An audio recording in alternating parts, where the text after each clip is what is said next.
ہے، یہ اہتمام قدرت ہے۔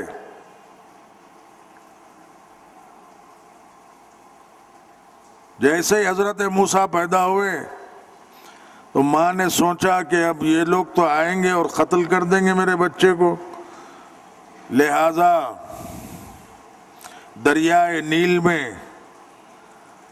ایک ٹوکرے میں لٹا کے حضرت موسیٰ کو موسیٰ کی ماں نے چھوڑ دیا، اور وہ فرعون کے محل سے جا کے ٹکرایا، کیونکہ فرعون کا محل پانی میں تھا، دریائے نیل میں تھا۔ جیسے ہی فرعون کی زوجہ آسیہ نے دیکھا، بچے کو اٹھایا، کیونکہ آسیہ کو اولاد نہیں تھی، فرعون کو اولاد نہیں تھی۔ نے کہا یہ کتنا خوبصورت سا بچہ ہے، اس کو پال لینا چاہیے۔ جب فرعون آیا تو دیکھا کہ بچہ آسیہ کی گود میں، یہ کہاں سے آیا؟ کہا ٹوکرے میں کسی نے چھوڑ دیا تھا۔ کہا ہونا نہ ہونا یہی موسیٰ ہی ہے، اس کو میں قتل کروں گا۔ تو آسیہ نے کہا یہ بچہ تو 6-7 مہینے کا دکھ رہا ہے، بڑا بچہ دکھ رہا ہے، اس کو کیوں قتل کرتے؟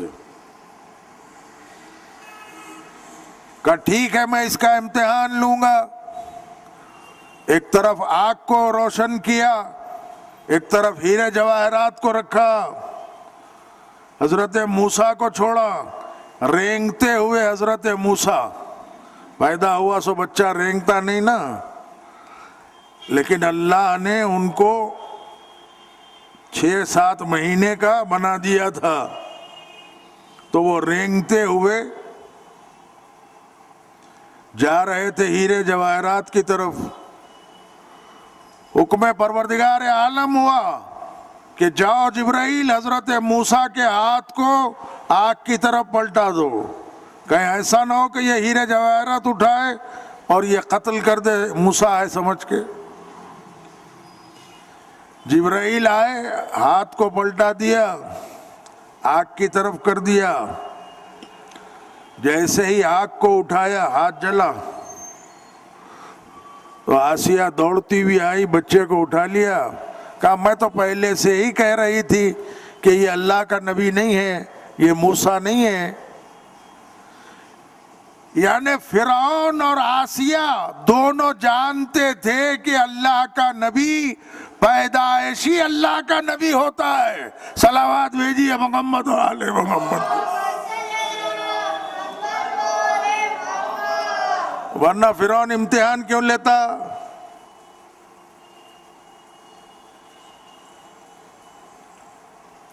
حضرت موسیٰ تو رسول خدا کے پسینے کے قطرے سے بنے تھے، تو وہ پیدائشی نبی تھے، تو پھر پیغمبر اسلام ختمی مرتبہ جناب محمد مصطفیٰ احمد مجتبیٰ صلی اللہ علیہ وآلہ وسلم، سوچنے کی بات ہے۔ آسیہ نے اٹھایا، سینے سے لگایا، کہا یہ بچہ نبی نہیں ہے۔ جب 5 سال کے ہوئے حضرت موسیٰ فرعون کی گود میں بیٹھا، فرعون کو ایک تماچا مارا، اور وہ تماچا اس قدر قوی تھا، ہیوی تھا کہ فرعون کا دماغ ہل گیا۔ کہا کہیں یہ موسیٰ تو نہیں ہے؟ پھر شک ہوا۔ پھر آسیہ نے کہا نہیں یہ تو بچہ ہے، بچپنے کی حرکت ہے، مار دیا۔ لیکن جب 18 سال کے ہوئے حضرت موسیٰ جوان ہوئے، 18 سال کی عمر میں حضرت موسیٰ نے اعلان کیا کہ میں اللہ کا نبی ہوں۔ جیسے ہی حضرت موسیٰ نے اعلان کیا میں اللہ کا نبی ہوں، تو اب پورے جادوگروں کو جمع کیا فرعون۔ کہ سب اپنے اپنے جادو کرو اور موسیٰ کو مار ڈالو۔ حضرت موسیٰ آسمان کی طرف دیکھنے لگے، کہنے لگے اے اللہ تیرا حکم تھا اعلان کرو، میں اعلان نبوت کر دیا، لیکن اب سارے جادوگر میرے پیچھے پڑے ہیں، بچوں کیسے؟ اب تو ہی بچانے والا ہے میرے اللہ۔ تو اللہ نے حضرت موسیٰ کو عصا عطا کیا۔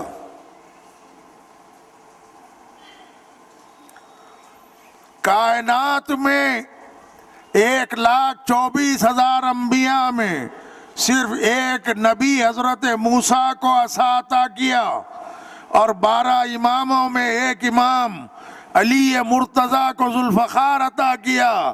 شاہ مرداں شیر یزداں قوت پروردگار، لا فتح الا علی لا سیف الا ذوالفقار۔ صلوات بھیجیے محمد وآلہ۔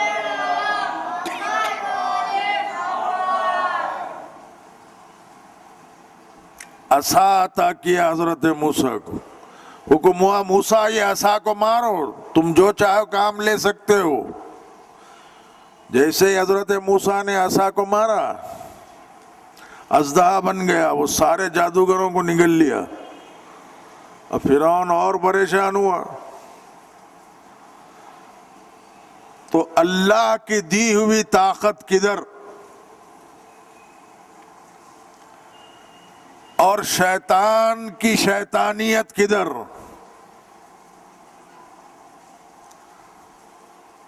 ایک ہی وار میں اس نے سارے جادوگروں کو نگل لیا، اور اس کے بعد فرعون نے تہیہ کیا کہ اب موسیٰ کو ایسے نہیں مار سکتے، اب موسیٰ کو تلواروں سے، خنجروں سے، لاٹھیوں سے ختم کرو۔ تو سارا لشکر حضرت موسیٰ کی طرف دوڑ کے آنے لگا۔ پھر دعا کی حضرت موسیٰ نے، پروردگار یہ لوگ تو مجھے قتل کرنے کے لیے آ رہے ہیں، کیا کروں؟ آواز آئی آپ کی عصا کو موسیٰ پانی میں مارو، راستہ پیدا ہو جائے گا، اور راستے سے آپ نکل جائیں۔ حضرت موسیٰ نے عصا کو پانی میں مارا، راستہ پیدا ہو گیا۔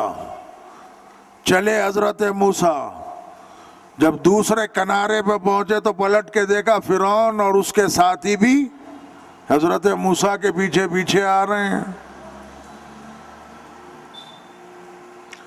حضرت موسیٰ نے دعا کی، پروردگار یہ لوگ میرے پیچھے آ رہے ہیں، اب تو یہاں سے جانے کا راستہ بھی نہیں ہے۔ دعا یہ کی کہ پروردگار پانی کو ملا دے تاکہ پورا لشکر اور فرعون سب ڈوب جائیں پانی میں۔ اللہ نے حضرت موسیٰ کی دعا کو قبول کیا، پانی ملنا شروع ہوا۔ فرعون پکارتا رہا، موسیٰ بچا لو، آئندہ کبھی آپ کو نہیں ستاؤں گا۔ کہا اتنا بچپن سے تو ستا رہا ہے، اب کیا دعا کروں تیرے لیے، اب نہیں بچاتا تجھے، ڈوب گیا تو اچھا ہے۔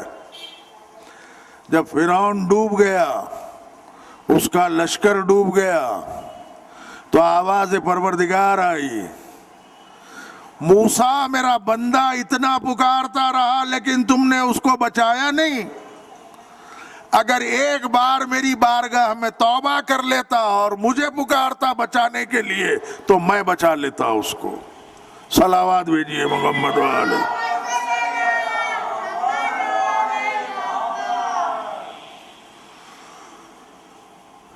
تو اسلام عبادت سکھاتا ہے، اللہ کی عبادت سکھاتا ہے۔ یہ عبادت سے آپ ہر چیز سے محفوظ رہتے ہیں، جادوگروں سے بھی آپ محفوظ رہتے ہیں۔ عبادت وہ چیز ہے۔ حضرت موسیٰ کا ہی دور تھا، حضرت موسیٰ گزر رہے تھے، دیکھا ایک نماز پڑھ رہا ہے اور سوکھی روٹی کھا رہا ہے، ایک آدمی شراب پی رہا ہے لیکن مرغ مسلم کھا رہا ہے۔ کوہ طور پہ گئے، کلیم اللہ تھے، اللہ سے کلام کرتے تھے، پوچھا پروردگار یہ ماجرا کیا ہے؟ یہ نماز پڑھ رہا، عبادت کر رہا ہے، لیکن یہ سوکھی روٹی کھا رہا ہے اور یہ شراب پی رہا ہے۔